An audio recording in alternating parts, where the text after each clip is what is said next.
Alright, so hi everyone, my name is Chiranshi Dua and I am currently pursuing BCom Honours from Hansraj College, University of Delhi, and I am currently in my semester 6th, which is third year. So if I talk about my prominence courses before moving ahead to the lecture today, so I scored 99.3 percentile in CUET UG, the year it was newly introduced, and I scored 780 out of 800. You can see my subject-wise scores in Business Studies, Accountancy and Economics, and to specify, I scored 100 percentile in Business Studies.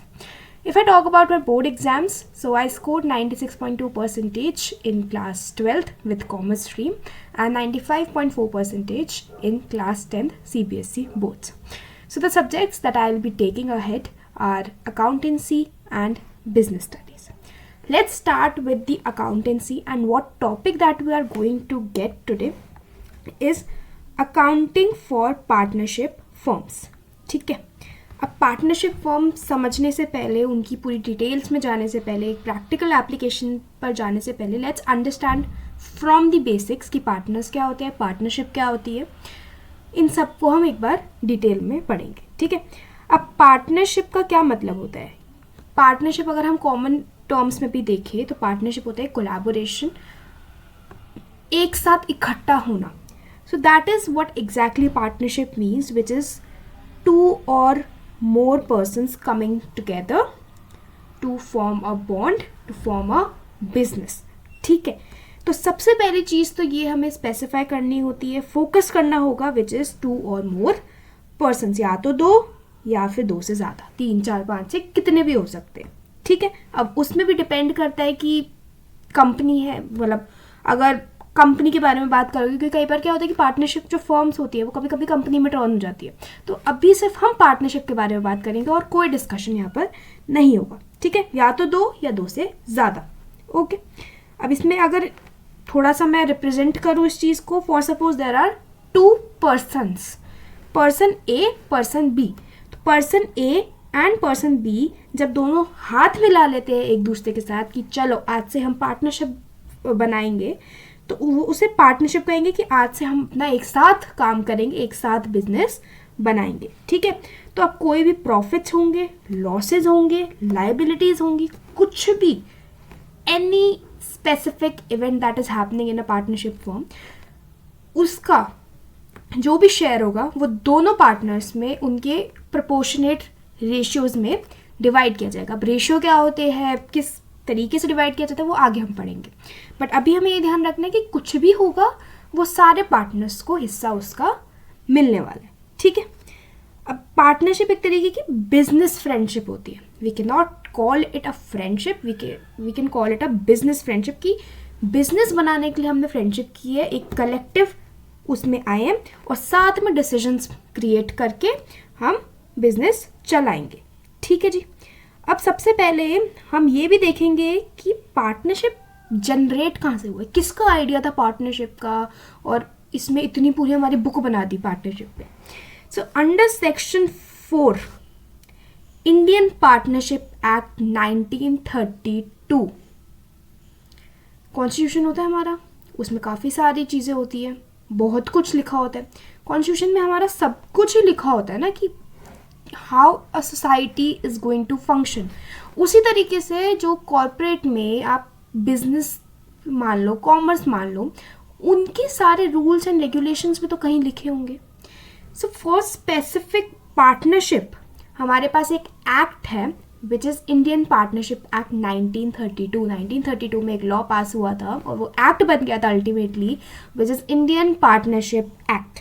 ठीक है, ये बहुत important है, ये ध्यान रखना है हमें.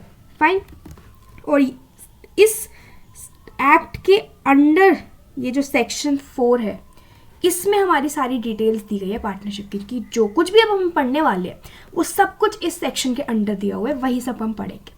ठीक है, अब ये जो एक्ट होता है, अब क्या होता है ना कि जो लीगल टर्म्स होती है, कि इस सेक्शन में बहुत कुछ डिफाइन किया गया होता है, तो उसमें डेफिनेशंस लीगल टर्म्स में दी जाती है. So for our specific purpose हमें वो कुछ डेफिनेशंस है, सारी डेफिनेशंस नहीं, कुछ है जो हमें याद करनी होगी for the purpose of examination. ठीक है, तो अब जैसे उनमें से एक पर्टिकुलर डेफिनेशन जो इम्पॉर्टेंट है वो है पार्टनरशिप की. तो partnership is the relation between persons who have agreed to share the profits of a business carried on by all or any one of them acting for all. ठीक है, अब इसका क्या मतलब है, एक एक धीरे धीरे एक एक वर्ड उठा के समझेंगे. ठीक है, सबसे पहले रिलेशनशिप बिटवीन पार्टनर्स. अब मैंने जैसे बोला था कि बिजनेस फ्रेंडशिप है, तो बिजनेस फ्रेंडशिप मतलब कोई ना कोई रिलेशन बिल्ड हो रहा है यहाँ पर, राइट, एक बॉन्ड बिल्ड हो रहा है. तो between persons who have agreed. अब आप जबरदस्ती किसी को नहीं डाल सकते, राइट. अब आप अगर बिजनेस क्रिएट कर रहे हो, obviously you are mature enough to take decisions yourself. तो अगर आप बिजनेस कर रहे हैं तो वो एक अग्रीड फॉर्मेट में होगा, ना कि कोई फोर्सफुली चीज़ करवाई जाएगी आपसे. ठीक है, सो ये बॉन्ड जो होता है, ये रिलेशनशिप जो होता है, ये जो पार्टनरशिप होती है, वो उन लोगों के बीच में होती है हु हैव अग्रीड. अग्री किस चीज़ पे अग्री किया है? To share the profits of the business.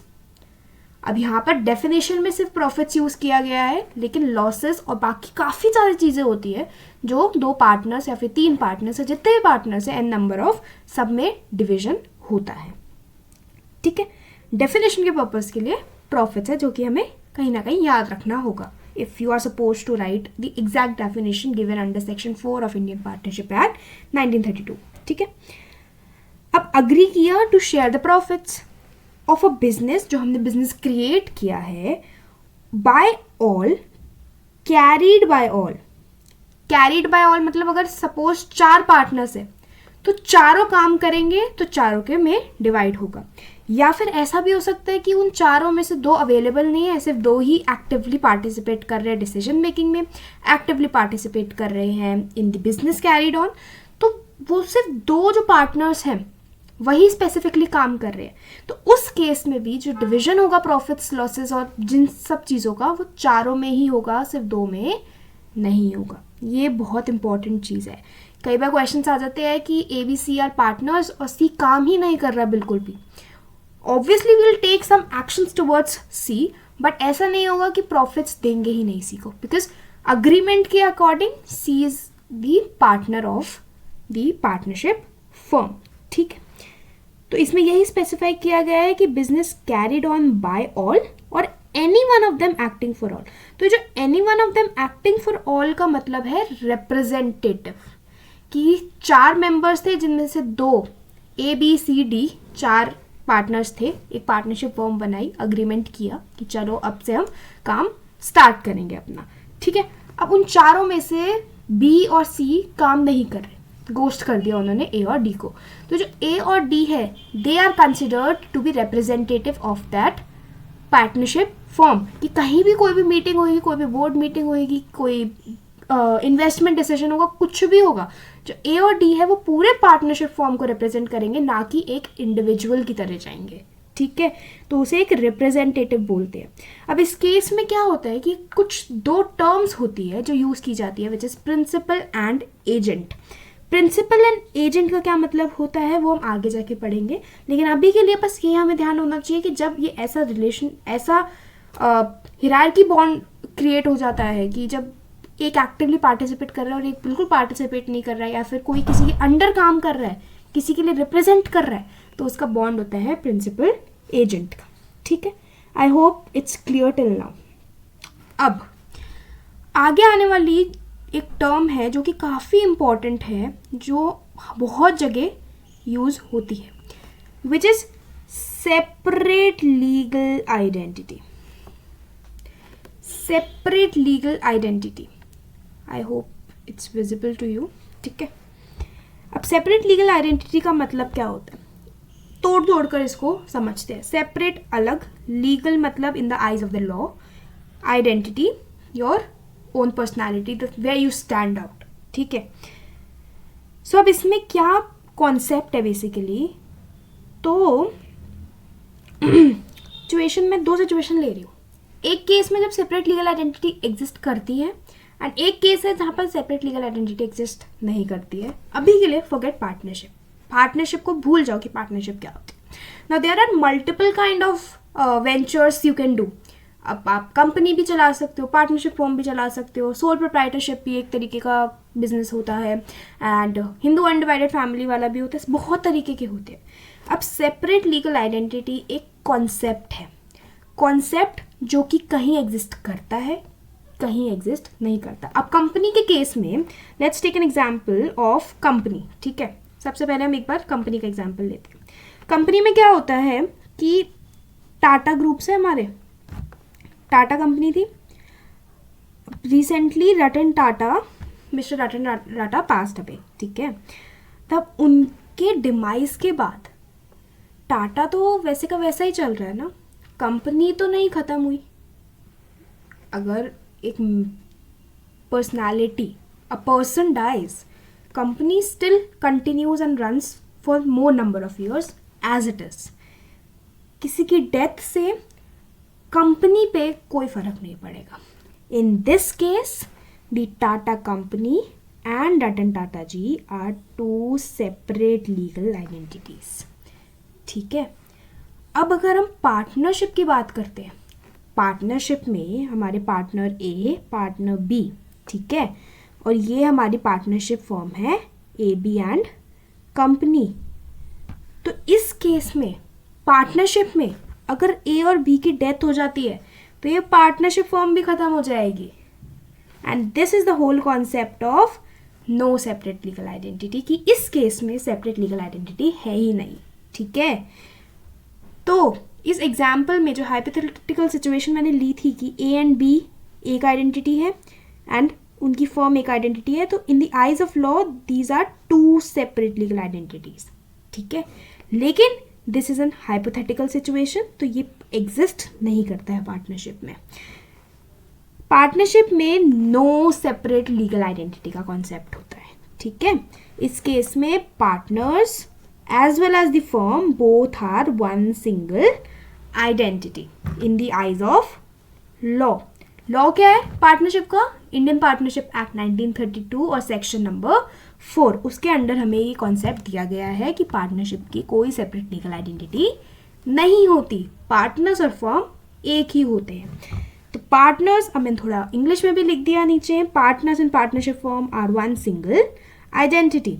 सो अगर कुछ भी गलती होती है, if there is any fault that is made from the end of the firm, for suppose there were some defaults in the audit of their financial reports A B and company के, कि CA ने कुछ गड़बड़ कर दी और firm की जो reports थी वो अनफेयर हो गई, तो उस केस में हम क्या करेंगे? पार्टनर्स को बुला कर लेकर आएंगे, ए एंड बी आओ and be accountable in front of the government कि ये फॉल्ट कैसे हुआ है. तो पार्टनर्स की डांट लगेगी, पार्टनर्स विल बी कॉल्ड. अब अकाउंटिंग टर्म्स में इस कॉलिंग और स्कोल्डिंग को क्या कहते हैं? Being liable. Partners will be liable for any fault or default made from the end of a firm. ठीक है, ये समझ आया सेपरेट लीगल आइडेंटिटी का concept. Now next term that we have is partnership deed. अभी है ना कुछ टर्म्स के बारे में हम डिस्कस करेंगे. पार्टनरशिप का जो मेन कॉन्टेक्स्ट है वो आगे जाके आएगा. अभी हम कुछ जो इनिशियल हमें ज़रूरत है, जो हमारा बेस फाउंडेशन है, उसकी बात करेंगे. पार्टनरशिप डीड का सिंपली मतलब होता है let's plan. A and B मिले, इन दोनों ने बोला लेट्स प्लान.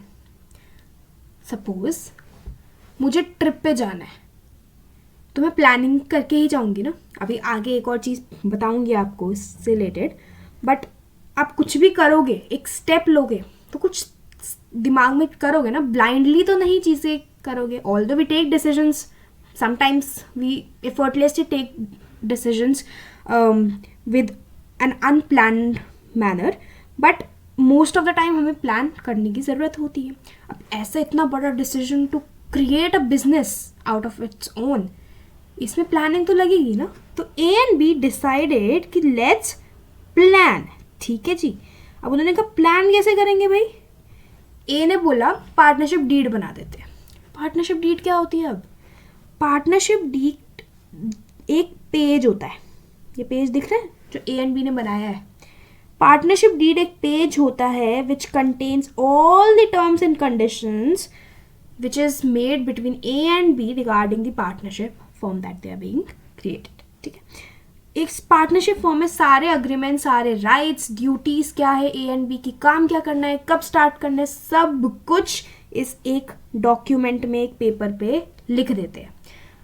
ये एक तरीके का अग्रीमेंट पेपर होता है. ठीक है, अब बी आस्क्ड ए, ये कॉन्वर्जेशन हुई है इन दोनों के बीच.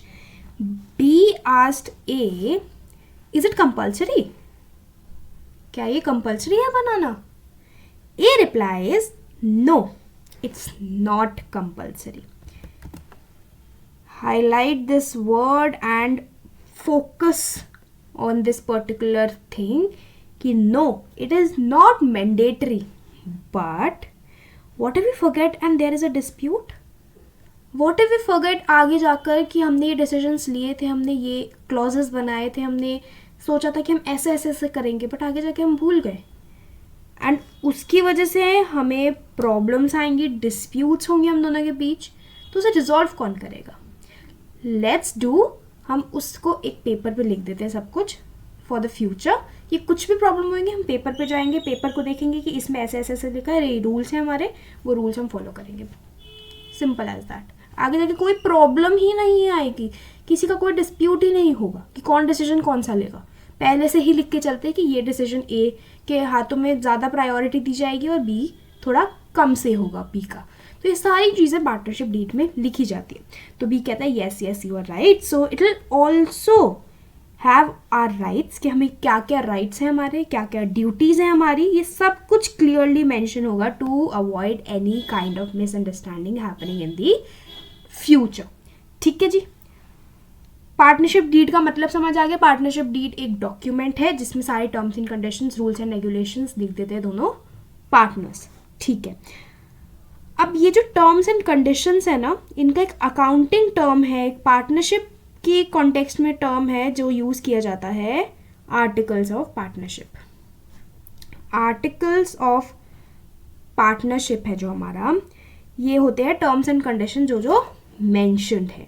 ठीक है, अब क्या क्या मेंशन्ड होता है आर्टिकल्स ऑफ पार्टनरशिप में, क्या क्या चीज़ें लिखी होती है पार्टनरशिप डीड में, वो अब देखते हैं. बहुत बेसिक चीज़ें होती है, सब कुछ अभी हमने डिस्कस किया है कि क्या क्या इसमें लिखा जाता है, बहुत कॉमन है. सबसे पहले दोनों पार्टनर्स के नाम ए एंड बी. ठीक है, एड्रेस उन दोनों के, ए कहाँ रहता है, बी कहाँ रहता है. Name of the firm, firm बनाने तो नेम चाहिए ना फर्म के लिए, तो ए बी एंड कंपनी हमने फर्म का नाम डिसाइड किया and we wrote it directly on the partnership deed. Address of the firm, the office and headquarter address, कि हमारा ऑफिस कहीं तो बिल्ड करोगे ना, अब कहीं तो दोनों पार्टनर्स मिलकर काम चलाओगे, स्टार्ट करोगे, ऑफिस करोगे, ऑफिस बिल्ड करोगे, तो उसका एड्रेस पार्टनरशिप डीड में मेंशन किया जाएगा. अब एक मेन चीज़ आती है, पैसा. बिजनेस स्टार्ट कर रहे हैं, कैसे करेंगे? बेसिक फाउंडेशन होगा मनी रिक्वायरमेंट. अब मनी कहाँ से आएगी? दो लोग अगर पार्टनरशिप में स्टार्ट कर रहे हैं तो दोनों को ही पैसे लाना होगा, राइट? कोई ज़्यादा ले आएगा, कोई कम ले आएगा, या फिर दोनों इक्वल भी ला सकते हैं, देयर चॉइस. ठीक है, so the amount of money contributed by A and B individually, ये भी पार्टनरशिप डीड में टर्म्स एंड कंडीशंस में लिखा जाता है कि ये ए 50,000 लाया, बी 70,000 लाया. तो आगे जाके जितने भी प्रॉफिट लॉसेज या कुछ भी डिवाइड करने पे बात आएगी तो हम देखेंगे कि ए ने तो कम कंट्रीब्यूट किया था, बी ने ज़्यादा कंट्रीब्यूट किया था, दोनों को इक्वल शेयर तो नहीं देंगे ना हम प्रॉफिट का, ऑब्वियस ही बात है. तो हम उनके रेशियो ऑफ कैपिटल में कंट्रीब्यूटेड जो है उसमें हम डिवाइड कर देंगे, 5:7 में प्रॉफिट्स डिवाइड कर देंगे. We'll discuss this in detail in the later chapter, but अभी हमें बस ये देखना है कि दोनों मनी कंट्रीब्यूट करेंगे. So the money that is being contributed is known as capital in the accounting terms, कि amount of capital contributed by A and B. ठीक है, अब interest on capital, interest on drawing, ये detail में I will take it ahead in detail later on, but अभी के लिए just understand कि कैपिटल और ड्रॉइंग, कैपिटल मतलब मनी मैंने इन्वेस्ट किया. Now A and B, I am A and my partner is B, मैंने कुछ पैसा इन्वेस्ट किया फर्म में, apart from getting salary and profits, I ask कि हमें इंटरेस्ट भी मिलना चाहिए, कि अगर वी आर पेइंग समथिंग उस पर कुछ परसेंट ऑफ इंटरेस्ट हमें डिसाइड कर लेते हैं, वो हम दोनों ले लेंगे. Suppose we decided upon 10% interest on capital. तो if I contribute 50,000 as capital money into the partnership firm, तो I'll get 5,000 extra as an interest on capital. कि कुछ तो benefit मिलना चाहिए ना to contribute. Similarly, एक term use होती है drawings. Drawings वो draw करने वाला drawings नहीं है. Drawings is an accounting term which means withdrawing. Withdraw कर रहे. अब हमने ये तो कहा कि पार्टनर्स और फर्म दोनों सेम आइडेंटिटी है, तो अगर कुछ भी पार्टनरशिप फर्म में पैसे ख़त्म हो जाते हैं तो पार्टनर्स अपने घर से पैसा लेकर आएंगे एंड उसको कवर अप करेंगे. तो ऑब्वियस सी बात है, जब पार्टनर्स फर्म की प्रॉब्लम्स में पैसा घर से लेकर आ रहे हैं तो partners should also get this benefit ना to withdraw some amount of money from the firm so that they can use it for their personal use. तो that withdrawal for personal use is known as drawings. कि drawing हमने withdraw कर ली from the firm. Obviously there is a limit to it, there are so many factors involve in to this. ऐसे नहीं होगा कि जब मन करे निकाल के ले आओ. There are certain rules and regulations involve, code of conduct होता है. बट ऑल इन ऑल ये एक कॉन्सेप्ट होता है जो कि इन्वॉल्व होता है पार्टनरशिप में. ठीक है. So the interest on drawings. अब ये भी डिसाइड हुआ कि अगर हम इंटरेस्ट ऑन कैपिटल ले रहे हैं फर्म से, इस केस में जो पैसा है वो फर्म के बैंक अकाउंट में तो जाएगा, लेकिन इसका मतलब ये नहीं है कि ए एंड बी एक दूसरे के बीच में पैसा इधर उधर करेंगे. सेपरेट लीगल आइडेंटिटी के ना होने का मेन कॉन्सेप्ट है इन द आइज ऑफ लॉ कि कुछ भी डिफेक्ट होगा, कुछ भी होगा, पार्टनर्स पे बात आएगी. लेकिन जब मनी रिलेटेड कुछ चीज़ होती है, ऑब्वियसली जो फर्म है वो चलती फिरती तो नहीं है, right. It is not a natural person. तो उसमें काम ए एंड बी ही कर रहे हैं. तो पैसा का देना means they are investing in to the business, and पैसों का लेना they are taking it from the business. तो अगर उन्होंने बोला कि कैपिटल पे हम इंटरेस्ट ले रहे हैं तो we are liable to pay interest on the drawings that we are withdrawing from the firm. Obvious सी बात है. तो इसमें डिसाइड हुआ कि इंटरेस्ट ऑन ड्रॉइंग्स भी करेंगे, कि हमें इंटरेस्ट ऑन ड्रॉइंग्स देनी होगी एंड इंटरेस्ट ऑन कैपिटल लेनी होगी. ठीक है. Next one is ratio. Ratio अभी मैंने बताया कैपिटल रेशियो कि प्रॉफिट शेयरिंग रेशियो. अब या तो दो तरीके के रेशियोज हो सकते हैं. या तो अब प्रॉफिट शेयरिंग रेशियो हमने डिसाइड कर लिया कि प्रॉफिट शेयरिंग रेशियो इज 2:3. ठीक है. अब हमने पहले से ही पार्टनरशिप डीड में लिख दिया कि A 2 लेगा और B 3 लेगा. 2:3 का रेशियो है पार्टनरशिप प्रॉफिट शेयरिंग का. ठीक है. Irrespective of the fact how much they are contributing. अब मैंने पहले क्या कहा था कि अगर A 50,000 कर रहा है, B 70,000 कर रहा है, तो उनका रेशियो 5:7 होना चाहिए प्रॉफिट शेयरिंग का. It is possible only in that case जब पार्टनरशिप डीड साइलेंट होती है. पार्टनरशिप डीड साइलेंट होने का मतलब कि पार्टनरशिप में डीड में पार्टनर्स ने ये 8 पॉइंट मिस कर दिया हो, कि उन्होंने रेशियो लिखना ही भूल गए वो लोग. तब उस केस में what they do is they'll take the contribution ratio which is 5:7, उसमें प्रॉफिट्स डिवाइड करेंगे. उस टाइम पे कोई नया डिसीजन नहीं लिया जाएगा. ये सब कुछ पार्टनरशिप डीड में मेंशन होता है. तो it's better to specify profit sharing ratio पहले से ही in the deed so that बाद में उनको कोई कंफ्यूजन ही ना हो. देन इट्स अबाउट सैलरी, कि कितना सैलरी कौन विड्रॉ करेगा, किसको कितनी सैलरी मिलेगी, उस सब के बारे में इस पार्टनरशिप डीड में लिखा जाता है. मैं बस हेडिंग्स बता रही हूँ कि किस किस के बारे में लिखा जाता है. Lastly that to discuss is time period involve. Time period as in कि हमें पार्टनरशिप फॉर्म के जो डॉक्यूमेंट्स होते हैं, जो अकाउंट्स होते हैं, फाइनल अकाउंट्स, वो कब प्रिपेयर करने हैं, 1 साल के बाद, क्वार्टरली, सेमी एनुअली, कैसे करना है, वो सब इसमें स्पेसिफाई किया जाता है.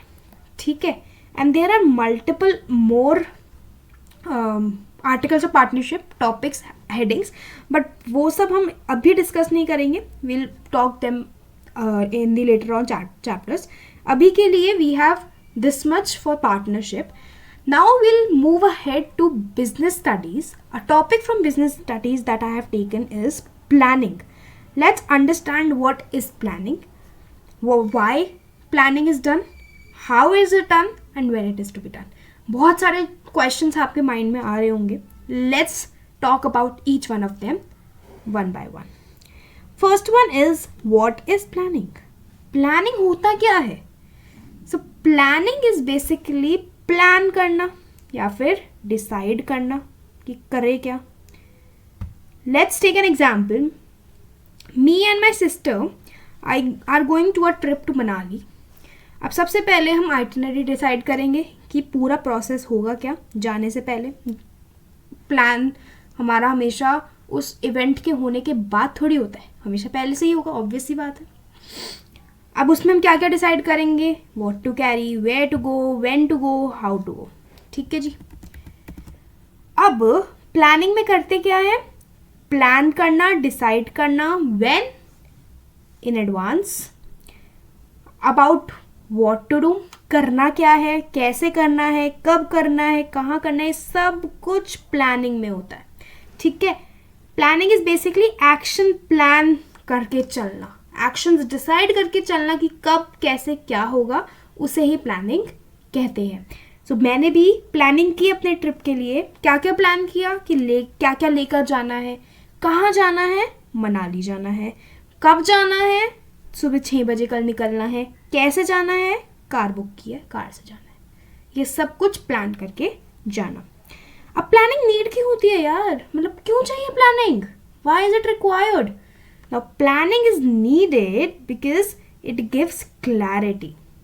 अब अगर मैं ब्लाइंडली उठ के चली जाऊँ ट्रिप पे, मुझे पता भी नहीं है कैसे जाना है, कब जाना है, किस टाइम निकलना है, जाना कहाँ है, ये सब प्लान करके तो चलते हैं. एक थॉट भी आना कि we are going to Delhi tomorrow, वो भी एक प्लानिंग का पार्ट है. That is a very short planning. ठीक है. तो why planning is needed, it gives clarity. अब इसमें क्या होता है, एग्जाम्पल को कंटिन्यू करते हैं. तो it is prepared before happening of the event, arrangements पहले से ही करना टू अवॉइड अनसर्टेनिटी. बाद में जाके, बाद में कोई अनसर्टेनिटी ना हो, कोई प्रॉब्लम्स ना क्रिएट होए, इसलिए हम प्लानिंग करते हैं. फॉर एग्जाम्पल, मैंने और मेरी सिस्टर ने we decided a standard budget कि ये हम बजट लेकर चल रहे ऑफ ₹50,000 कि इससे ज़्यादा एक्सीड नहीं होना चाहिए. 50,000 is the last amount that we are suppose to pay. लेकिन ट्रिप पे गए, मज़े ज़्यादा किए, तो एक्चुअल स्पेंड हो गया 65,000. एक्स्ट्रा 15,000 स्पेंड हो गए हमारे. तो इस केस में क्या हुआ कि हमने प्लान तो 50,000 करके चले थे, लेकिन एक्चुअली 65,000 स्पेंड हो गए. तो ये हमें कैसे पता लगा कि 65,000 एक्स्ट्रा, मतलब एक्स्ट्रा 15,000 पे हुए. वाई, बिकॉज वी नो हमारा प्लान 50,000 का था. तो स्टैंडर्ड्स का पता लग जाता है प्लानिंग की हेल्प से. Why planning is needed? Because planning sets the standards to compare the actual performance with the predetermined standards set. ठीक है. अब planning tells us what to do. ये एक direction दे देता है हमें to avoid any kind of misunderstanding, to avoid any kind of uncertainty in the future. It gives actions to perform. हमें tasks assign हो जाते हैं, actions मिल जाते हैं कि अभी क्या next करना है, and decision making ability build हो जाती है. So that was all for today. These were the 2 topics that I have taken from accountancy and business studies. I hope you like it, and I'm looking forward to a positive response from your end.